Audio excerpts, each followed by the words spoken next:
Quando nós pensamos na palavra prosperidade, nós pensamos quase sempre em dinheiro. O salmista, no Salmo capítulo 1, ele disse que aquele que tiver a bênção de Deus na sua vida será como uma árvore plantada junto às correntes das águas, que dá o fruto na estação própria, as folhas não murcham e tudo que ele faz prospera. Prosperidade tem a ver com a mágica que acontece na árvore plantada junto ao ribeiro. Porque mesmo no tempo de seca, essa árvore plantada junto ao ribeiro sofre menos tensão da natureza em geral, porque tem algo misterioso nela. Prosperidade, portanto, não é riqueza. Mas quase sempre prosperidade produz riqueza.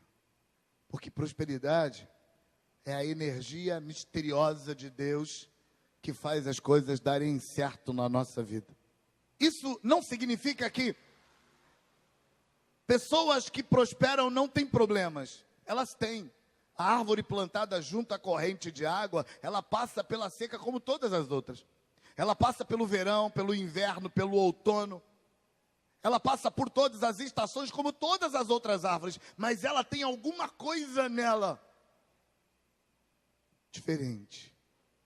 Ela vive a vida de outro jeito. Ter Deus na vida da gente tem a ver com isso. Por que eu estou falando de prosperidade? Porque eu preciso que você entenda a palavra prosperidade. Primeiro, porque eu quero que você entenda que o seu Deus é o Deus da prosperidade.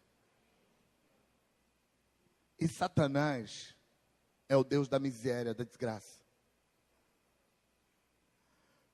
Quando Jesus disse em João 10:10 que o ladrão vem somente para matar, roubar e destruir, mas eu vim para que tenham vida e vida com abundância, Jesus estava comparando os dois mundos. Jesus estava falando do mundo das trevas e do reino da luz. E ele estava dizendo que o mundo da luz produz vida e vida com abundância. E o mundo das trevas está sempre matando, roubando e destruindo. Eu quero que você entenda a palavra prosperidade, porque eu quero que você entenda que andar com Deus faz as coisas melhorarem ao seu redor. E se afastar de Deus, naturalmente, faz as coisas piorarem na sua vida. Imagine Satanás caminhando sobre um campo de futebol verdinho. Não aqueles campos de futebol de grama artificial. Aqueles de grama viva. Imagina Satanás caminhando sobre o campo. Sabe o que acontece quando ele chega no final do campo? O campo está seco. Por quê? Porque a energia das trevas suga a energia da vida, apaga a energia da vida. Agora, imagine Jesus passando logo depois dele. Aquilo que secou quando o diabo passou, reverdece quando Jesus passa. Isso é prosperidade, essa energia de Deus que faz as coisas andarem. Então, a primeira razão porque eu quero que você entenda a ideia bíblica de prosperidade é porque andar com Deus prospera. Se afastar de Deus faz você perder a prosperidade. A segunda razão é porque eu quero ler Salmo 122, especialmente o versículo 6.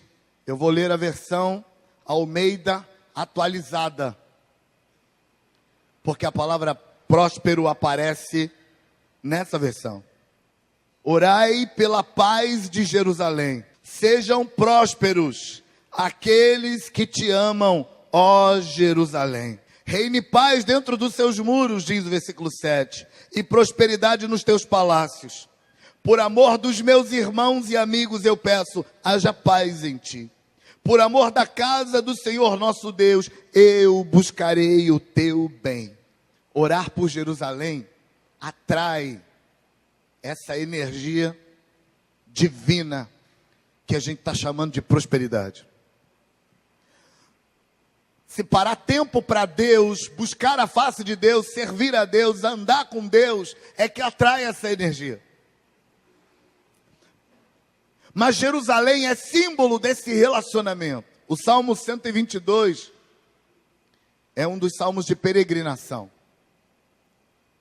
Nos tempos bíblicos, inclusive nos tempos de Jesus, o povo de Deus, incluindo Jesus, José e Maria, saíam de Nazaré, caminhavam cerca de 200 quilômetros para chegar a Jerusalém, para cultuar a Deus no templo. Eles chamavam essa caminhada para ir à casa de Deus de peregrinação. No Novo Testamento, Jesus foi bom com a gente.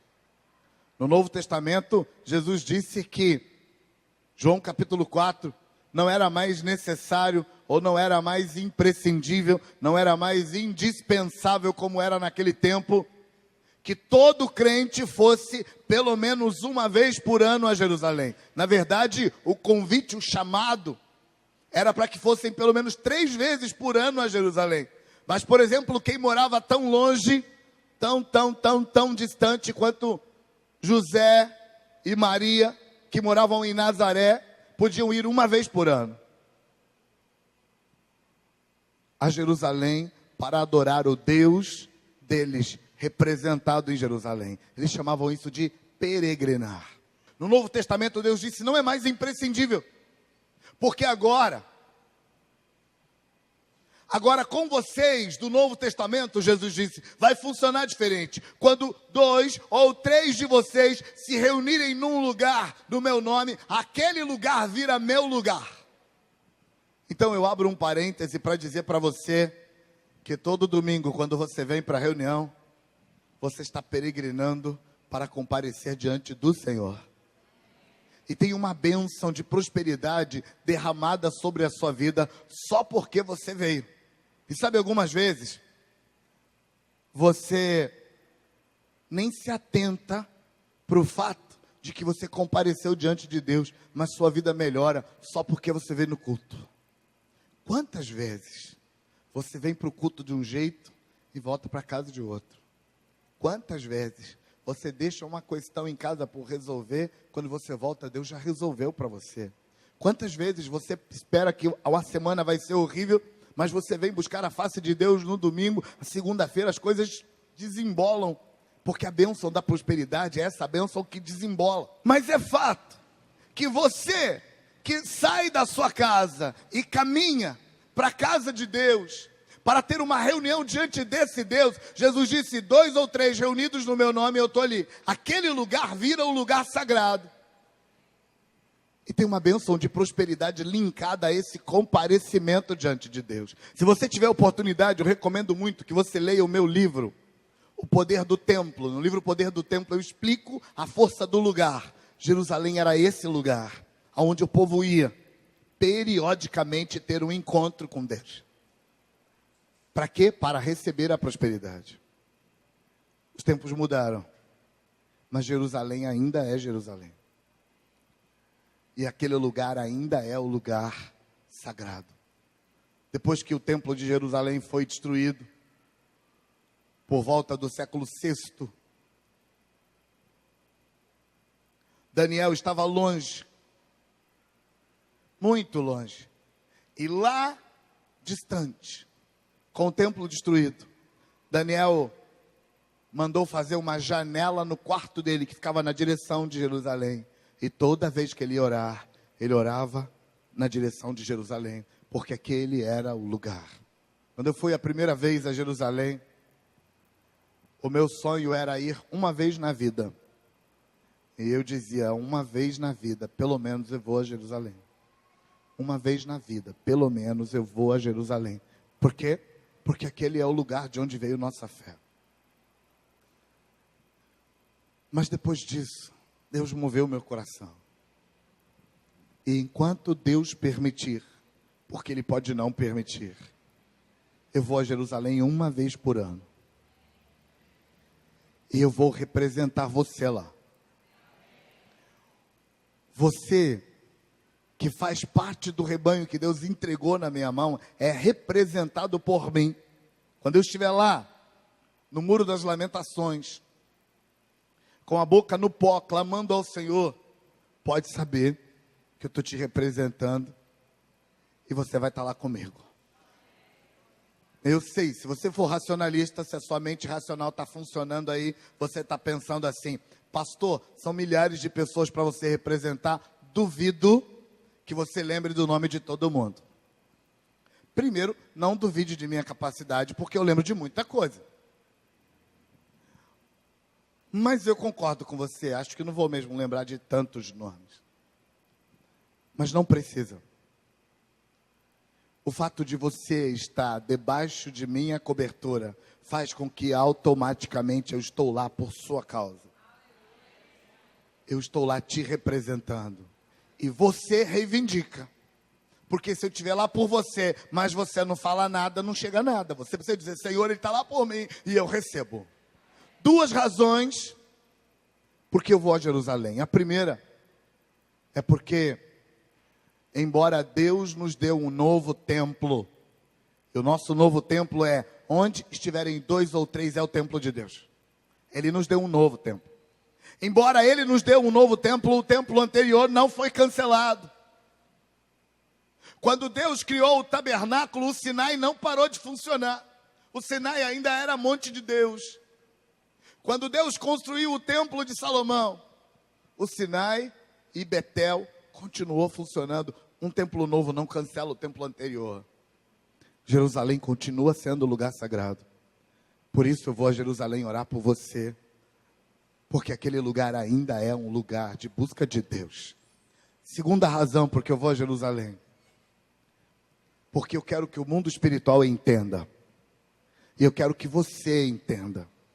Que a nossa igreja não acredita que a fonte da nossa crença é a cultura ocidental e a mentalidade romana. Eu vou a Jerusalém mandar para o mundo espiritual a mensagem de que eu acredito, você também acredita, que a nossa fé veio de Jerusalém. E por que isso é importante? Porque tem um pensamento que foi levantado várias vezes na história. Uma delas foi durante a Segunda Guerra Mundial. Um pensamento de que o povo de Israel é um povo amaldiçoado e separado de Deus, porque eles mataram Jesus. Muita gente, em vários momentos da história, acreditou nisso e virou inimigo dos judeus. Perseguiu eles.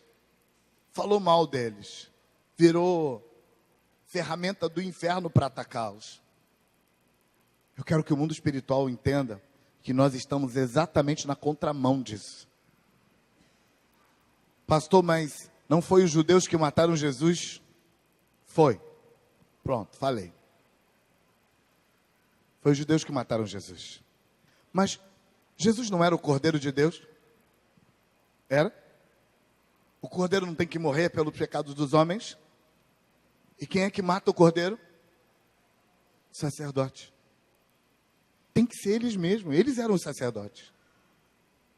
Eles tinham que pegar a espada de Roma e fazer o serviço. Foram os judeus que usaram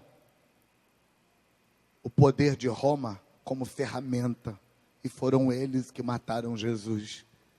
E Jesus tinha que morrer. Se Jesus não morre, eu e você não teríamos salvação.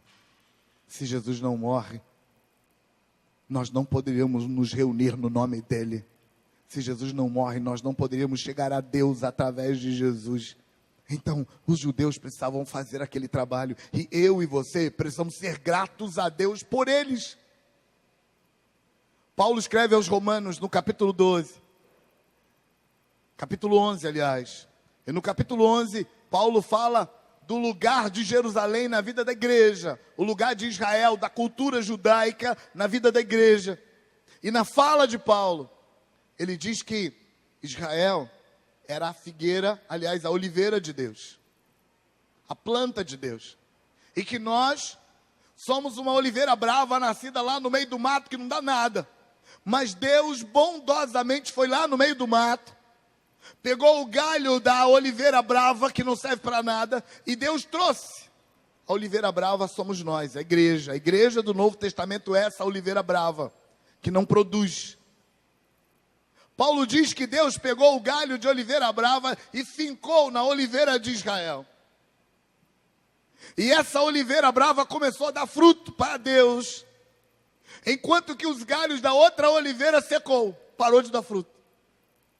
Mas Paulo diz assim: ei, não fica se achando não, porque os outros galhos pararam de produzir. Ele diz, não é o galho que sustenta a raiz, é a raiz que sustenta o galho. Ele está dizendo, em outras palavras, que a igreja do Novo Testamento é sustentada na espiritualidade de Israel. A raiz da igreja é a cultura de Sião. E aí, quando você pensa nisso, você precisa entender que todos os livros da Bíblia só existem porque foram escritos por judeus. Com exceção dos livros escritos por Lucas, todos os outros foram escritos por judeus. Embora Lucas era grego, ele era discípulo de Paulo, um judeu, da tribo de Benjamim. Fariseu de fariseus. Termos que você só entende se entende a cultura judaica. Então, todas as vezes que você pega a Bíblia e tenta entender ela sem entender como é que os judeus pensam, o seu entendimento fica escasso, limitado. Porque a raiz deles é que sustenta a gente. Nós acreditamos que é de Israel que veio a bênção. Paulo diz para os romanos que os patriarcas são deles, os profetas são deles, o Messias é deles, as escrituras são deles. Nós só estamos bebendo de tudo que foi dado a eles. É muita ingratidão da nossa parte dizer que agora Deus esqueceu eles e pegou só a gente. Na verdade, a visão bíblica é o contrário. A gente precisa ser grato e a gente precisa orar por eles. E principalmente, eu quero ajudar você a entender isso. Quando você assume o compromisso de orar por eles, de orar por Jerusalém, de amar Jerusalém, tem uma promessa no texto dizendo: sejam prosperados aqueles que te amam. Quem amar Jerusalém, quem orar por Jerusalém, quem buscar o bem de Jerusalém, quem amar aquele povo, quem se importar com eles, vai prosperar.